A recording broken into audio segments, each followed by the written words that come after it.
what are you kind of seeing from the, the owner operator side of from a brand, like with the effects on the coronavirus? Like, what are you guys seeing? Like, I'm sure there's some parts of your business that are really doing well, and then other parts that maybe are having some resistance from this. I mean, I guess I'm just kind of curious from one of the, the biggest supplement brands, sports nutrition brands in their industry now, and one of the fastest growing ones. I'm kind of curious about like what's happening on your side with the coronavirus. So for us, our business, as you get larger and larger, things are kind of already in forward motion. So like this month, you would think would have been a really bad month or a really down month, but because there's so many things going on, in the past that are now just coming to fruition now, this was the best month we've had so far. March will be the best in history, but but now the things that could have happened next month are starting to peter out, where people are moving them to the right, and so that is that's kind of the concerning thing for me. The other big concerning thing is that obviously if there's no gyms open, I saw you drinking Total War RTD, right? We're gonna sell a hell of a lot less RTDs because people are not in the gyms, and the gyms are our big customers for the RTDs. The things we've noticed is that the protein bars, the MRE bar specifically, since the whole food meal replacement bar has really jumped up. We had this period in Amazon before they kind of throttled stuff back where we were like, I mean, it was insane on Amazon because we were getting searched.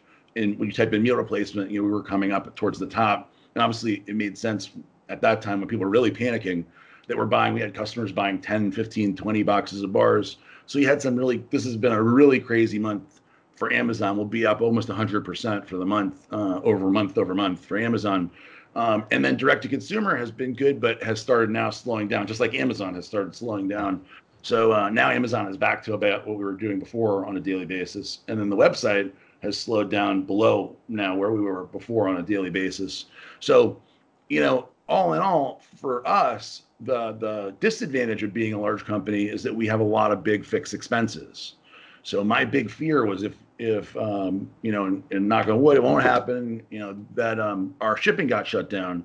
So for me, because of the cost of keeping the business open and being an owner that has no backing, I don't have investors, I don't have Eric Hart as a co-owner, but a minority co-owner, and he's not putting any money in. Yeah. So I have no other means of getting money other than the money that I've saved over the years, and then all of the inventory back there. We have $9 million in inventory.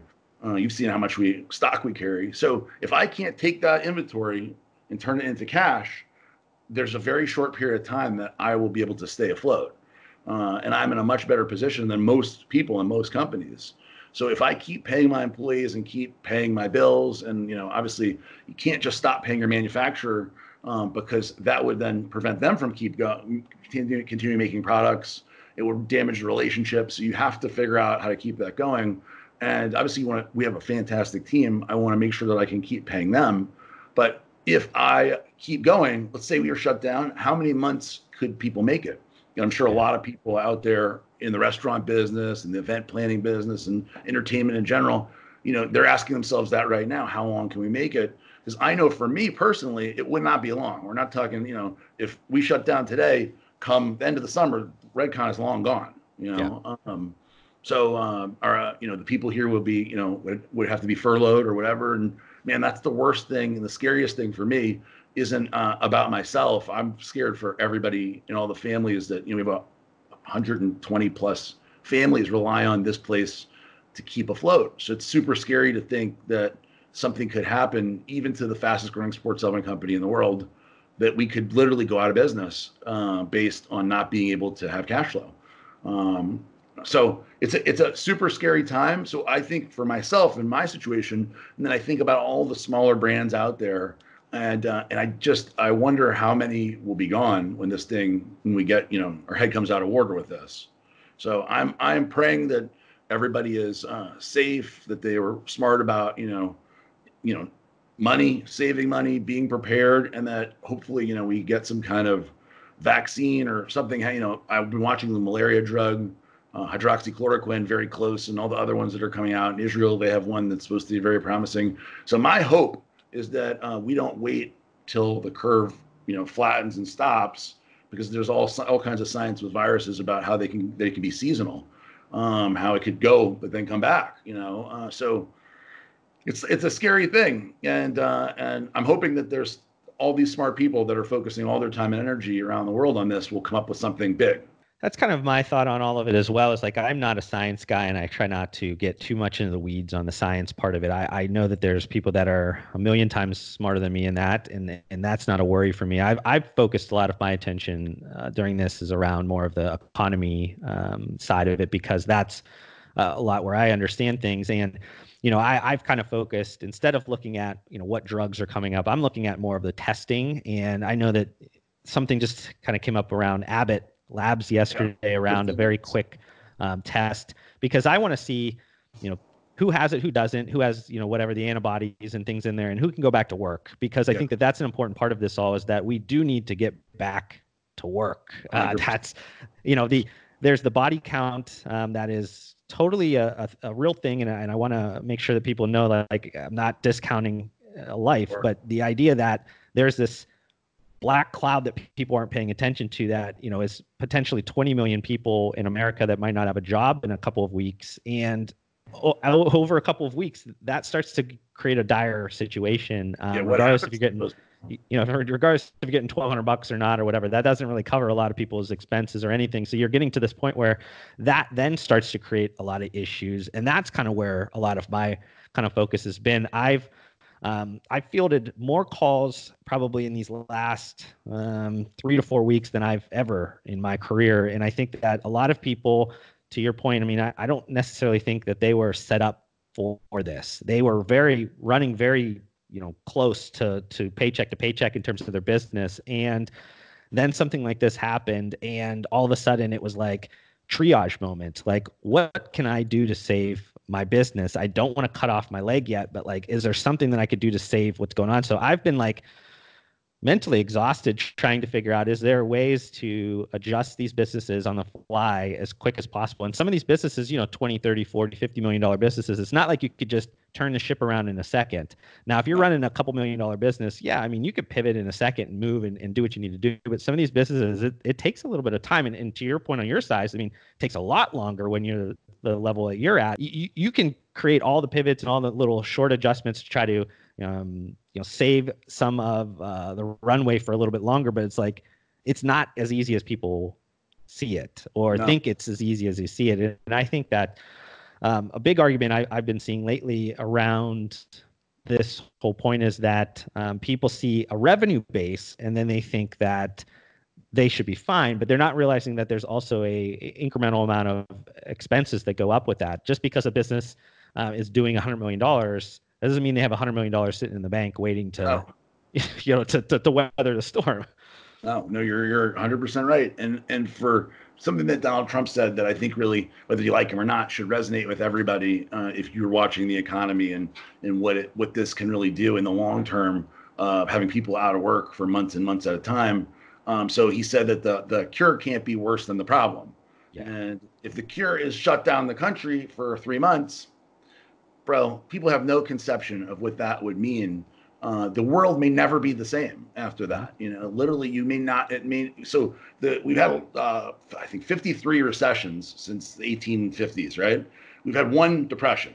It took 10 years to get out of the Great Depression, and that was in a time where I feel like things were at a point where 10 years may have seemed like a long time, but I think where we are today and the infrastructure that's built and the humanity as a whole, 10 years would be a very short period of time. I think if we go to the level where you're hitting a full-on Great Depression number 2, we can have a cascade of bad effects.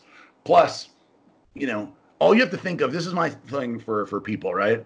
Good people. Now, there's also bad people that will do whatever they need to do because they want to take advantage of a situation. But good people. So I have 3 little boys and a wife, and you've met them, right? Yep. And so if they are starving and they need food, what would I be willing to do to help them?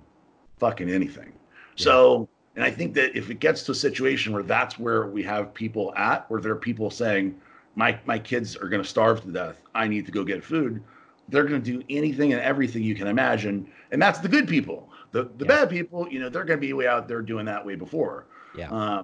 and taking advantage of the good people. So, I mean, it's a scary, scary situation. And, I really, hope and pray it never gets to anywhere near there. But when people are so quick to say, shut down the government, let's shut everything down, everybody stay inside, nobody leave their house. It's like, bro, Yeah. do people not know what could happen by doing that? Yeah. Because you're right, $1,200 is nothing. So you give $1,200 or to a family of three, what is it? The max is $3,000, whatever. Yeah. And then you're like, well, you're good now. For how long? So that's the thing where it's like, that's what I'm most concerned about. The deaths are tragic, and when I see it, it's hard to contemplate the amount of people that are sick and that are dying and that are going to die. But on the flip side of that, that number could be tiny, infinitesimally smaller than what could happen if we go to an extreme level. And that's what scares me. So, yeah, no, I totally agree with you. And I think, it's probably been 2 weeks at this point that I've been talking about it. And it even took me weeks prior to that to get comfortable enough to even talk about it, because I knew that people were going to instantly think different of me, because I'm not focusing on the body count. I'm focusing on, something that's a little bit bigger. And I've been very much on telling people, hey, figure it out. Like right now, even if you've lost your job and you're working in something that, you can't go to work in, like, or your job is kind of teetering, like, go out and figure out, can you work at Walmart? Can you work at Domino's Pizza? Can you, because anything you do right now is going to help in the long run. The more people that get out and act appropriately, you kind of talk about like families and trying to feed their children. Like if they think ahead of what could happen in the future, then we don't have to worry about them acting inappropriately because it's a necessity. I think that if they start acting, we get people to kind of focus on more and more of that over time, it will help everything. And I think that that's, even rolling this back into the supplement industry, I think that that's also where a lot of the brands or any retailers, manufacturers, the distribution, whatever it is, like they have to think similar to that now. It's like, do we wait for this all to come back to life and then we go back and try to operate as if we are nothing happened? Or do we constantly try to like pivot and control the what we could control right now, which is our creativity, our effort, our hard work right now, and do what we need to do and try to come up with whatever solutions we can in the short term. I think is something that I'm hoping that a lot of businesses are doing. I know that the ones that I've talked to, obviously they've reached out to somebody, so they are trying to do that. But I'm seeing on social media and things, a lot of people that don't seem to be as aggressive as I would hope, because I know that they're not in this like extremely powerful position that they can be acting as if everything's fine. Right. I think you're right. I think that if people get out there and are aggressive about finding the solution or finding, stopgap measures now, you're going to see a lot less bad in the future. I have to run, Josh, but yeah, I appreciate you. We're here on Saturday doing this, and you're giving me. Actually, you said when would I be available? It's like I'm looking forward to doing this kind of stuff. Yeah. Because, there's not a lot else to do. Yeah. Yeah. This becomes not like a thing where on a Saturday you have to like drag somebody into doing something. Like, wow, I got something to do on Saturday now. This is great. Yeah, well, I appreciate your time as well, Aaron. Thank you so much for watching this video. If you want to help support me, make sure you guys hit that thumbs up button on this video. If this is the first time you've been introduced to my videos, would love for you guys to be a part of my community by subscribing to my channel. I upload several videos just like this weekly. And if you guys want to connect further outside of this platform, I do include all of my social media links down below. I just want to thank you guys again for your time. Hopefully I gave you some value in return, and we'll see you guys on the next video.